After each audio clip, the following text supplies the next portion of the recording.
আজকে তোমাদের সাথে নার্সিং ভর্তি পরীক্ষার সাধারণ বিজ্ঞানের একটা সুপার একটা সাজেশন দিয়ে দিব। আজকের এই ভিডিওর মাধ্যমে প্রিভিয়াস ইয়ারের 9 বছরের কোশ্চেন অ্যানালাইসিস করে সাধারণ বিজ্ঞানের কোন কোন টপিকগুলো থেকে প্রশ্ন প্রিভিয়াস ইয়ারে আসছে সেটা তোমাদের জানাই দিব। এতে করে তুমি এই টপিকগুলো যদি ভালো করে পড়তে পারো, এখান থেকে তুমি নার্সিং ভর্তি পরীক্ষার প্রশ্ন কমন পাবা।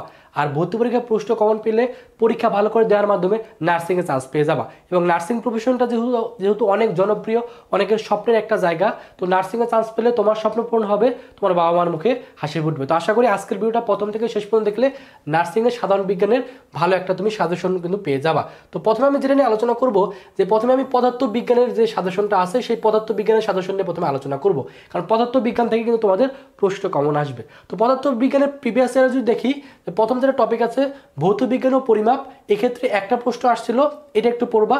তারপরে মহাকর্ষ এবং অভিকর্ষ, এই টপিকটা একটু গুরুত্ব দিবা, কারণ মহাকর্ষ এবং অভিকর্ষ থেকে প্রিভিয়াস ইয়ারে দেখা যাচ্ছে ডিপ্লোমা নার্সিংয়ে 2টা প্রশ্ন আসছিল, আবার 21-22 সেশনে ডিপ্লোমা এবং মিডওয়াইফারিতে একটা প্রশ্ন চলে আসছিল, আবার 20-21 সেশনে কিন্তু 3টা প্রশ্ন আসছিল। সো মহাকর্ষ এবং অভিকর্ষ এই টপিকটা অবশ্যই কিন্তু গুরুত্ব দিবা। পদার্থের গাঠনিক ধর্ম, এই টপিকটা অবশ্যই গুরুত্ব দিবা। প্রিভিয়াস ইয়ারে দেখা যাচ্ছে যে 21-22 সেশনে ডিপ্লোমা এবং মিডওয়াইফারিতে কিন্তু একটা প্রশ্ন চলে আসছিল। চৌম্বক বিদ্যা, এই টপিকটা থেকে প্রিভিয়াস ইয়ারের ডিপ্লোমা নার্সিংয়ে 21-22 সেশন হলো সর্বশেষ যে পরীক্ষাটা হয়েছে, সেখানে কিন্তু একটা প্রশ্ন আসছিল। সো এটা একটু পড়বা। শব্দ এবং তরঙ্গ 21-22 সেশনে একটা প্রশ্ন আসছিল, আবার 20-21 সেশনে কিন্তু একটা প্রশ্ন আসছিল। সো শব্দ এবং তরঙ্গটা পড়বা। তাপ এবং তাপগতিবিদ্যা, এখান থেকে প্রিভিয়াস ইয়ারে 22-23 সেশনে একটা প্রশ্ন আসছিল। সো এটা একটু ভালো করে পড়বা। আলো টপিকটা পড়বা, কারণ আলো টপিকটা থেকে 22-23 সেশনে একটা প্রশ্ন আসছিল, অপরদিকে 21-22 সেশনে কিন্তু একটা প্রশ্ন এই জায়গা থেকে চলে আসছিল। তড়িৎ যে বা বিদ্যুৎ যে টপিকটা আছে, এই টপিকটা থেকে 22-23 সেশনে একটা প্রশ্ন আসছিল। সো এটা একটু পড়বা। অপরদিকে 16-17 সেশনে একটা প্রশ্ন আসছিল। সো এটা একটু ভালো করে পড়বা। আধুনিক পদার্থবিজ্ঞান যে টপিকটা আছে, এক্ষেত্রে দেখো 20-21 সেশনে একটা প্রশ্ন আসছিল, আবার 19-20 সেশনে একটা প্রশ্ন আসছিল। সো এটা একটু পড়বা। শক্তির উৎস এবং ব্যবহার, এই টপিকটা থেকে দেখো যে 20-21 সেশনে একটা কিন্তু প্রশ্ন আসছিল। সো এই টপিকটা পড়বা। তো এটা কি নিয়ে তোমাদের আলোচনা করলাম, এটা হলো তোমাদের পদার্থ বিজ্ঞান নিয়ে আলোচনা করলাম। সো এখন মেনলি যেটা নিয়ে আলোচনা করব সেটা হলো রসায়ন নিয়ে আলোচনা করবো, কারণ রসায়ন থেকেও তোমাদের কিন্তু প্রশ্ন চলে আসবে। সো রসায়নের ক্ষেত্রে কোন কোন টপিকগুলো গুরুত্ব দিবা? রসায়নের ক্ষেত্রে যে টপিকগুলো থেকে প্রশ্ন প্রতি বছরই আসে, সেটা হলো যে দেখো এই যে রসায়নের পরিস্থিতি, পদার্থের অবস্থা এবং বায়ুমণ্ডল, এই টপিকটা থেকে প্রতি বছরে কিন্তু প্রশ্ন চলে আসে। সো 22-23 সেশনে একটা তোমার ডিপ্লোমা নার্সিং আসছিল, আবার মিডওয়াইফারিতে 2টা প্রশ্ন আসছিল, তারপর 20-21 সেশনেও কিন্তু প্রশ্নগুলো আসছিল। সো এই টপিকটা থেকে যেহেতু প্রতি বছরই প্রশ্ন আসে, সো একটু গুরুত্ব দিয়ে পড়াশোনা করবা। পদার্থের গঠন যেটা আছে, এই টপিকটা থেকে 2টা প্রশ্ন আসছিল, এটা পড়বা। আইসোটোপ, আইসোবার, এখান থেকে একটা প্রশ্ন আসছিল মিডওয়াইফারিতে, এটা একটু পড়বা। পর্যায় সারণী, এই টপিকটা থেকে 1টা 3টা 4টা প্রায় 5টা প্রশ্ন আসছিল বিভিন্ন সালে। সো এটা পড়বা। রাসায়নিক বন্ধন থেকে একটা প্রশ্ন আসছিল। সো এটা একটু পড়বা ডিপ্লোমা নার্সিংয়ে। রাসায়নিক গণনা, এখান থেকে একটা করে প্রায় 2টা প্রশ্ন আসছিল। রাসায়নিক যে বিক্রিয়াগুলো আছে, এখান থেকে কিন্তু লাস্ট সালে 2টা প্রশ্ন আসছিল। ডিপ্লোমাতে একটা আসছিল, মিডওয়াইফারিতে একটা আসছিল। তো এই যে রাসায়নিক কোষ থেকে ডিপ্লোমা নার্সিংয়ে একটা প্রশ্ন আসছিল। অপরদিকে অ্যাসিড, ক্ষার, লবণ, এখান থেকে কিন্তু প্রতি বছরই প্রশ্ন আসে। সো অ্যাসিড, ক্ষার, লবণ, এই টপিকটা কিন্তু একটু গুরুত্ব দিবা, কারণ দেখো যে ডিপ্লোমা নার্সিংয়েও আসছিল, মিডওয়াইফারিতে আবার 2টা প্রশ্ন আসছিল, তার আগের বছরে আবার একটা, আবার মিডওয়াইফারিতে 2টা, তার আগের বছরে আবার একটা, মিডওয়াইফারিতে 2টা, তার মানে প্রতি বছরই অ্যাসিড, ক্ষার, লবণ, এই টপিকটা থেকে কিন্তু প্রশ্ন আসে। এর জন্য অবশ্যই এই টপিকটা গুরুত্ব দিবা। পদার্থ, ধাতু, অধাতু এবং খনিজ এবং আকরিক, এই টপিকটা থেকে প্রতি বছরই একটা করে প্রশ্ন চলে আসে। সো এটা একটু ভালো করে পড়বা।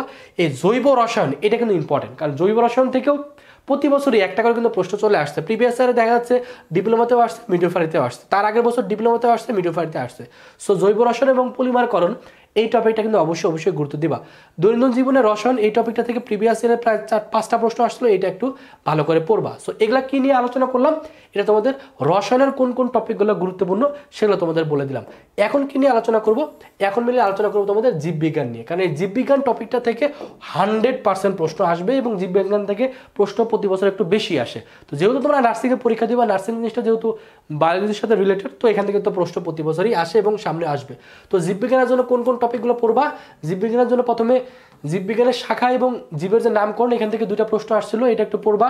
তারপর উদ্ভিদ জগৎ যেটা আসছে এখান থেকে প্রতি বছরের প্রশ্ন আসে, এই টপিকটা পড়বা।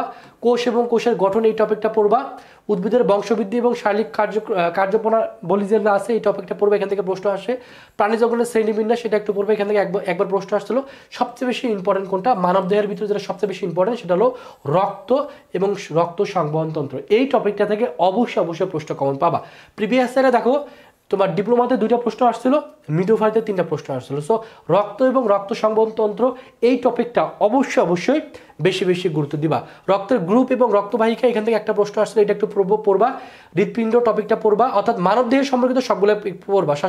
শ্বসনতন্ত্র বা স্নায়ুতন্ত্র এগুলো একটু বেশি পড়বা, বিশেষ করে প্রজনন তন্ত্র এই টপিকটা কিন্তু অবশ্যই গুরুত্ব দিবা, কারণ এই টপিকগুলো থেকে প্রিভিয়াস ইয়ারগুলোতে কিন্তু প্রশ্ন চলে আসছে।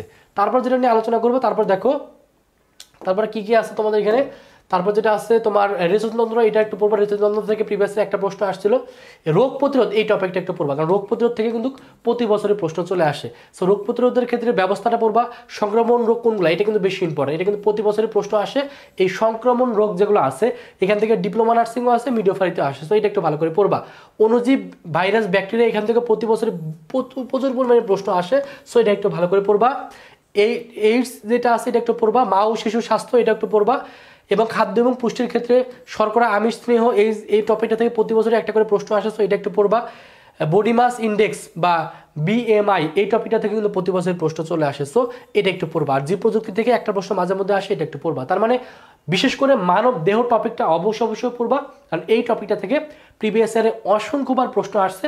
আশা করা যায় সামনে কিন্তু প্রশ্ন চলে আসবে। সো এই টপিকগুলো যদি একটু ভালো করে পড়তে পারো তাহলে তোমার জন্য কিন্তু নার্সিংয়ে চান্স পাওয়া খুবই ইজি হবে, কারণ টপিক ধরে তোমাকে পড়তে হবে। গদবাধার নিয়মে সব কিন্তু পড়া যাবে না, কারণ টপিক ধরে যদি তুমি পড়তে পারো তাহলে তোমার জন্য কি হবে, তোমার জন্য পড়াটা গুছানো হবে। আর গুছানো বইতে পড়াশোনা করলে তুমি পরীক্ষা কিন্তু প্রশ্ন কমন পাবা। এজন্য যারা ঘরে বসেই নার্সিংয়ের জন্য শেষ মুহূর্তে ভালো একটা প্রস্তুতি নিতে চাও তারা চাইলে আমাদের নার্সিংয়ের অনলাইন এক্সাম বেসে ভর্তি হতে পারো। নার্সিংয়ের অনলাইন এক্সাম বেসের কোর্স ফি খুবই কম, মাত্র 500 টাকা। এই 500 টাকা দিয়ে ভর্তি হলে তোমরা কি পাচ্ছ, এই যে বইগুলো আছে সাধারণ বিজ্ঞানের বইয়ের যে পিডিএফগুলো আছে এই বইয়ের পিডিএফ পাবা। সাধারণ জ্ঞান, গণিত, ইংরেজি, বাংলা সকল নার্সিংয়ের বইয়ের পিডিএফগুলো তোমাকে এইভাবে আমরা ফ্রিতে দিয়ে দিব। ওই বইগুলো পড়লেও এখান থেকে শতভাগ প্রশ্ন কমন পাবা। পাশাপাশি নার্সিং স্ট্যান্ডার্ড তুমি এখানে পরীক্ষা দিতে পারবা। সেই পরীক্ষাগুলো তুমি অনলাইনে ঘরে বসে দিতে পারো, এবং পরীক্ষাগুলো বেশি দিলে তোমার ভালো একটা প্রস্তুতি হয়ে যাবে। তো যারা শেষ মুহূর্তে নার্সিংয়ে চান্স পেতে চাও, ঘরে বসে নার্সিংয়ের বেশি এক্সাম দিতে চাও, তারা স্ক্রিনে দেখানো নাম্বারে 500 টাকা বিকাশে পাঠিয়ে স্ক্রিনে দেখানো নাম্বারে কল দিয়ে জানাবা, অথবা হোয়াটসঅ্যাপে নক করলে তোমাকে আমাদের নার্সিং এক্সাম বেসে ভর্তি করানো হবে। এবং নার্সিং এক্সাম বেসে ভর্তি হয়ে বেশি পরীক্ষাগুলো দিয়ে এবং আমাদের কাছ থেকে বইয়ের পিডিএফগুলো বা সাজেশনগুলো নেওয়ার মাধ্যমে ভালো একটা প্রস্তুতি নিয়ে ইনশাআল্লাহ নার্সিংয়ে চান্স পেয়ে যাবা। তোমার স্বপ্ন পূর্ণ হবে, তোমার বাবা মার মুখে হাসি ফুটবে। তো সকলের জন্য অনেক শুভকামনা। সকলে ভালো থাকো, সুস্থ থাকো। আল্লাহ হাফেজ।